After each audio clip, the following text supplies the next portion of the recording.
And Matt, what I'm going to do is, rather than talk about someone who is a target, I want to bring you some breaking news, and it is about Benjamin Šeško. Benjamin Šeško, and we can tell you that an agreement is agreed in principle for Benjamin Šeško to transfer from RB Leipzig to Manchester United. A fee has now been agreed. I just told you officials are in Germany from Manchester United meeting their Leipzig counterparts, and now we can tell you a fee has been agreed for Šeško to come to Manchester United. Wow, that is big news, Dan. Thanks very much for letting us know. I'm just going to follow that up, mate, with this is big, isn't it? Because they've already got Cunha, they've already got Mbeumo, but this is the one that's going to really excite the Manchester United fans. Yeah, absolutely. And, we've been telling you all day as well, Matt, that once the fee was agreed, Benjamin Šeško will have permission to then fly to the UK and start undergoing his medical. And you would expect this to move very quickly now for Manchester United to get this deal agreed. And as you said there, it will be a huge statement signing for Manchester United in terms of another number 9. He scored 21 goals in all competitions last season. And I think what he brings to this United side is just a variety of goals. He's not just one type of striker who's a finisher in the box or a long-range striker. He showed last year, left foot, right foot, inside the box, outside the box, fantastic in the air as well. And one thing I would say that impresses me a lot is just his link-up play in terms of what he could potentially do with the likes of Amad, with the likes of Cunha and Mbeumo around him, with Fernandes as well. I think that is very exciting for Ruben Amorim. And although it looks like purchasing someone with still a lot of potential to go, this new look Manchester United attack, which is completely different to last season, all of a sudden looks much more potent. And now they have some depth there as well, still with the likes of Rasmus Højlund and Joshua Zirkzee and Mason Mount there as well. You're right, it does look a lot more potent, doesn't it, than last year? Would you say that now, on paper, with those 3 players in the front line, that Manchester United have one of the most potent-looking strike forces in the Premier League?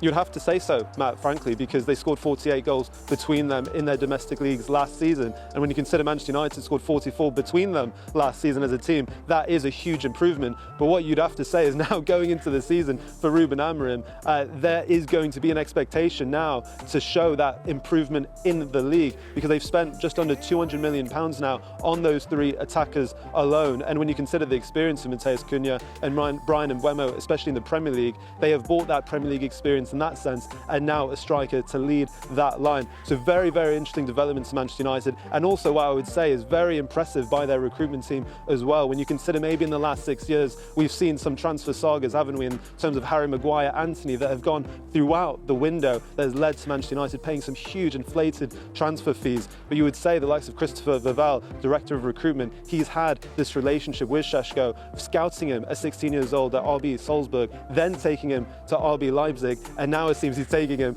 to Manchester United. So United have known of Šeško for a long time, since he was 16 years old in Salzburg, and it seems now at 22 years old, Šeško is now coming to Manchester United. And I have to be, reiterate as well, despite Newcastle doing all of their effort to get Šeško over the line, Šeško's preference has always been Old Trafford and Manchester United. And again, I think that will be something Manchester United and Ruben Amorim will be very pleased about. OK, Dan, I understand this broke while we were talking live to you. I'll tell you what, we'll just give you a few minutes, check your phone, do a bit more digging, but stay there. We'll come back here in a few minutes' time. Now, the former Premier League striker Robert Earnshaw told us the challenge could be why Šeško might have preferred United. Newcastle's a big club, of course, but let's face it, it's not a Manchester United club size, especially in the global sense. Players will look at that. Players will look to go and sign for a team that is known globally and has that history, that has that tradition of winning big trophies. So it would have been trickier this year because, yes, Manchester United finished 15th, no Champions League. Newcastle in the Champions League, flying. There's two Champions League runs now they're going to have. So I think somebody like Šeško is thinking, maybe I'm looking at Manchester United and maybe I could be one of the heroes there. You know, who am I competing with? If I'm coming in, am I playing? Maybe it's the case that he's playing. I think it's also the opportunity to be a new hero for this new project, this new Manchester United, because going from zero to all of a sudden, maybe in 1 year's time, they're looking at Champions League, that's also inviting.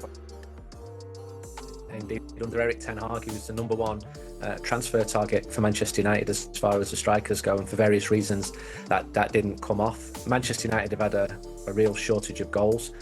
Rasmus Højlund has tried his best, and there's a lot of mitigation there because it's not been the most creative Manchester United side. But the team's clearly lacking a number 9 who is prolific. I know Šeško isn't Ruud van Nistelrooy in terms of his figures, but he's young, he's very exciting, and Manchester United have long considered, and long before Ineos came in as decision makers, as him as being somebody who could absolutely improve the forward line. So if he does come, and it's looking like that's going to happen, then I think the signing will be welcomed by almost all Manchester United fans.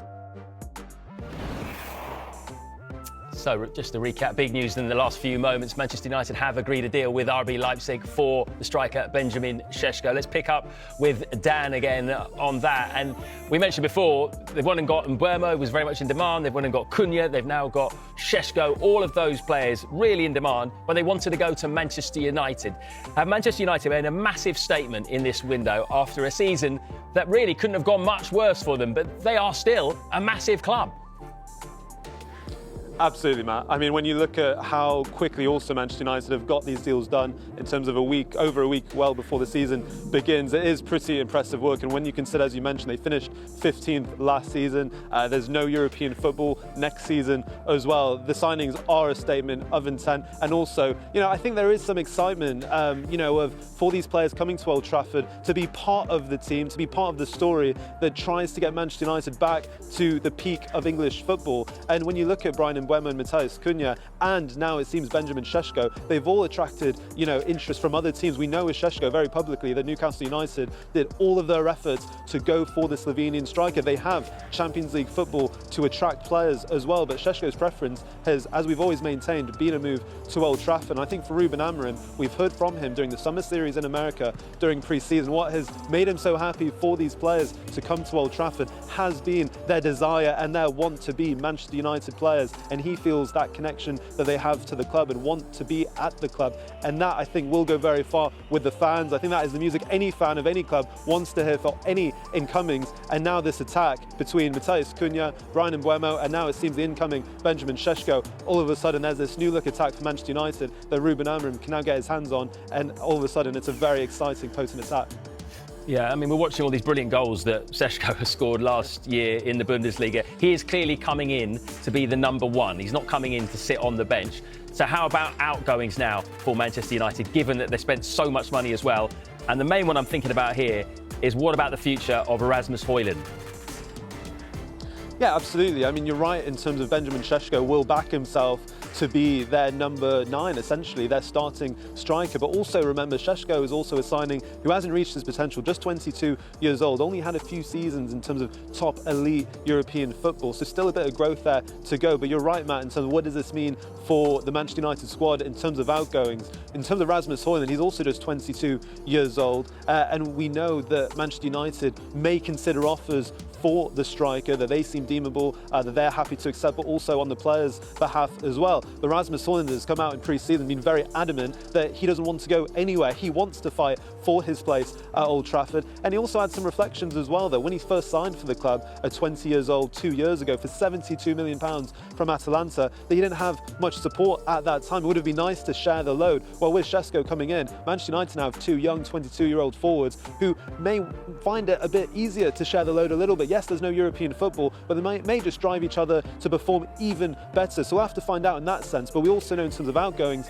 Manchester United need to also raise some sails in terms of players who aren't part of the first team picture going forward as we speak. And those are Jadon Sancho, Alejandro Garnacho, who we know is a subject of interest from Chelsea. You also have Anthony, who spent on loan half a season at Real Betis last season, was very impressive, but still no deal done for him. And also Tyrell Malacia. Those are the players Manchester United will be hoping to raise sails from. That may come later in the window. But then also now you look in those front positions, there is now a lot more depth in those 10 and 9 positions. You think someone like Joshua Zirkzee, they signed from Bologna last summer, where does he now fit in Ruben Amorim's system? Didn't necessarily make a huge impression last year in the 10 position or as a number 9. One thing is for sure though, Matt, I'll tell you, I don't think Manchester United fans will have any issues now going forward with their number 9. We saw all sorts of alternatives last season. Even Kobbie Mainoo played as a false 9 at some parts of last season. I think now with Benjamin Šeško and Rasmus Højlund, as well as the likes of Bryan Mbeumo and Cunha who can play in that position, all of a sudden for United fans it is very, very exciting going into that first game of the season at Old Trafford against Arsenal on that opening Sunday. Right, and that leads me nicely into my next question, actually. So what are the next steps here? Because you told us that Šeško was stood by, ready to fly to England for a medical. How quickly could that happen? And could potentially he be available for that huge opening game against Arsenal? Look, Matt, I think the trajectory this move is going at the moment, you would say that is very likely that Šeško will hopefully be done so he can be involved in that match against Arsenal on that opening weekend of the season. And we've been telling you all day, once a deal was going to be agreed with Leipzig, Šeško has been waiting to fly to the UK to then proceed with the rest of the move. And that will involve a medical and all those finer details to sign his contract to be a Manchester United player. And that is what we've always understood he has wanted to be, even despite Newcastle's interest. And I just wonder, in the back of my mind, Matt, Manchester United have one more game at Old Trafford before that game against Arsenal, and that is against Fiorentina on Saturday. A reunion with David De Gea, the former Manchester United keeper, of course, who spent so many years at Old Trafford. We've seen in past years the likes of Rafa Varane and a few other players have been presented to the Old Trafford faithful. I just wonder if now Manchester United are trying to get that deal done to potentially announce Benjamin Šeško to what will be a pretty much sold out Old Trafford for that final pre-season game against Fiorentina. I'm sure that will be a target. Whether they can get everything done for that game on Saturday, let's find out. But it looks like this deal is now edging ever closer. Now a deal has been agreed in principle. Brilliant stuff. Thanks very much, Dan, for putting a lot of meat on the bone for us there.